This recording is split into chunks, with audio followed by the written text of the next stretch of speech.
And because the Supreme Lord is inconceivable, therefore the only way is that we have to hear about him. Prokta Anyenaiva, Katha Upanishad says. We have to hear from a realized pure devotee of Krishna, then only we can understand the inconceivable Supreme Lord. To some extent, we can understand his glories. Otherwise, it is not possible. And therefore, Vidura is referring to Maitreya Rishi as Avyakta Margavit, a person who knows the inconceivable matters about the Supreme Personality of Godhead. Otherwise, we cannot understand how the creation happens. Sa Aikshata, Sa Asrajata. The Supreme Lord saw Mishat. He opened his eyes and cast his glance, and Srija, the creation happened. This is the description in the Vedas. And when common mass of people, scientists, philosophers, logicians, when they hear that, how do you explain this with logic? Somebody opened his eyes, creation started. What is the logic you can give to explain? Therefore, they will say, these are all stories. They are all meant to just allegories. They are actually meant to describe something else.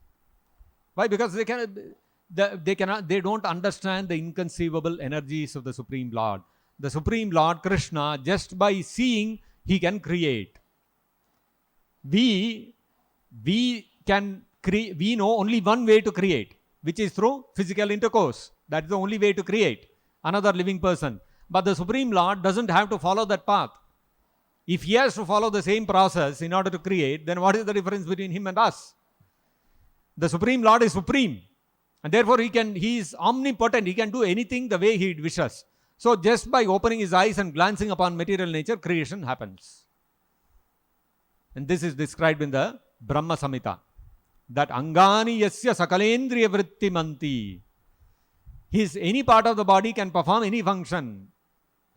Therefore, when we make a nice plate of bhoga and keep in front of the Lord tastes it. Now you can put a CCTV inside and see, is the DT picking up the plate and eating? You will not see anything like that happening. So what the logicians will tell, this is all stories. Some bhavana they are having, some blind faith they are having.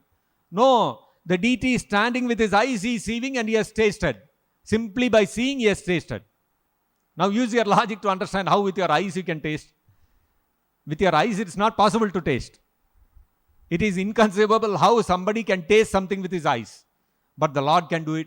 That means he is inconceivable. He has got inconceivable potencies. He has got inconceivable energies. That is the Supreme Lord. We cannot apply our logic to the Supreme Lord. Because Prabhupada gives the example, even as Prabhupada is mentioning in this purport, it's one simple thing. Who is my father? If I have to know, I can use my logic, I can use my reasoning, I can use science, I can do everything. I cannot figure out who is my father. The only way I can know who is my father is to ask my mother. Whomever my mother points out, my dear son, this is your father, I have to blindly accept. I cannot, today we have the process of DNA analysis and all that to verify what the mother has said. But the reality is, until and unless mother shows this person and you go and do a DNA test, you cannot figure out. If my mother does not point out somebody as my father, then out of the 700 crore population of the people, I had to go and test 700 crore people and find out my father. Is it possible? Impossible. The only way, so that means even to know who is my father, my logic, my reasoning, my scholarship, my knowledge of science, all of these things are useless. Just to know who is my father, I have to hear from my mother. She is the authorized person from whom I can hear and understand, this person is my father. That is the only way to understand. Such a simple thing. So imagine about the Supreme Lord we want to know, and we want to understand him with our logic and argument and reasoning and our scholarship. How is it possible? About my own birth, I cannot figure out.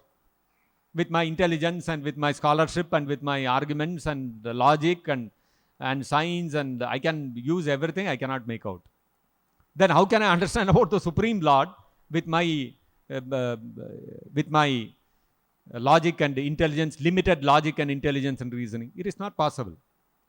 Therefore, as it is stated in the Vedanta Sutras also, Shastre Shabda Moolatvat. We have to understand the essence of the scriptures. Shastre Shabda Moolatvat. We have to understand the Shastras by hearing from the right source, not from anybody and everybody. We have to hear from a pure devotee of Krishna in the unbroken disciplic succession, in the Guru Shishya Parampara, unbroken Guru Shishya Parampara, stemming from Krishna himself. Only then can we really understand the inconceivable supremacy of the Supreme Lord. Otherwise, we will end up with so many conclusions are there we can end up with, which are all incomplete and imperfect.